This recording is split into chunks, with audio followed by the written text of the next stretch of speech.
40 বছর আইনি লড়াই করে অবশেষে জয়ী হলেন বৃদ্ধ হরেনচন্দ্র নাথ। প্রমাণিত হয়েছে তার বিরুদ্ধে সোনালী ব্যাংক কর্তৃপক্ষ ভুয়া মামলা করেছিল। এ কারণে বৃদ্ধ হরেনচন্দ্রকে মামলা পরিচালনার খরচ হিসেবে 20 লাখ টাকা দিতে নির্দেশ দিয়েছেন আপিল বিভাগ।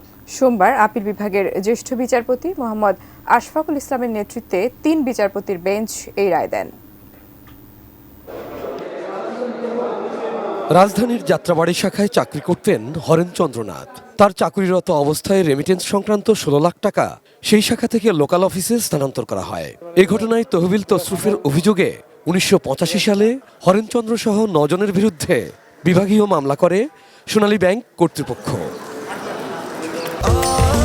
স্বাস্থ্যকর অল টাইম ফ্যামিলি কেক, সব সময় অল টাইম হেলদি লাইফ। মামলায় ব্যাংক কর্তৃপক্ষ পরাজিত হলে হরেনচন্দ্র সহ সবার বিরুদ্ধে অর্থঋণ আদালতে মামলা করা হয়। সেই মামলার একতরফা রায়ে সবাইকে দোষী সাব্যস্ত করে সব অর্থ ফেরত দেওয়ার আদেশ দেন আদালত। এই রায়ের বিরুদ্ধে হরেনচন্দ্র আপিল করলে তা গ্রহণ করে বিচারিক আদালতের আদেশ বাতিল করেন ঢাকার যুগ্ম জেলা জজ আদালত। মামলায় খালাস পেলেও ব্যাংক কর্তৃপক্ষ আপিল করে মামলাটি জিইয়ে রাখে।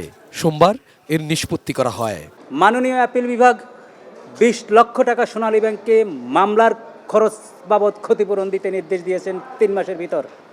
আমি মনে করি এটা যুগান্তকারী একটি পদক্ষেপ। আমাদের দেশে ভুয়া মামলা, বাজে মামলা এমনভাবে হচ্ছে যেটি বন্ধ করার জন্য কস্ট ইম্পোজ সবচেয়ে বড় ভূমিকা পালন করবে বলে আমি মনে করি। একে তো চাকরি হারালেন, জেলও খাটেন হরেনচন্দ্র। এরপরও আদালতের বারান্দায় ঘুরে ঘুরে 40 বছরের দীর্ঘ আইনি লড়াই কিভাবে চালিয়ে আসলেন, গণমাধ্যমের কাছে সেই নির্মমতার কথা তুলে ধরেন তিনি। আমি চাকরি হারানোর পর গাবতলিতে শ্যামলী পরিবহনের টিকিট বিক্রি করেছি, কিচ্ছু নাই, মানে সম্পত্তি নাই। এই কেস চালাতে গিয়ে আমার ফসলি সম্পত্তি চলে গেছে 12-14 বিঘা, বা তারপরে গিয়েছে আপনার ভিটা বাড়ি, ঘর। আমি landless, homeless. Abul Kalam Azad, ATN news, Dhaka.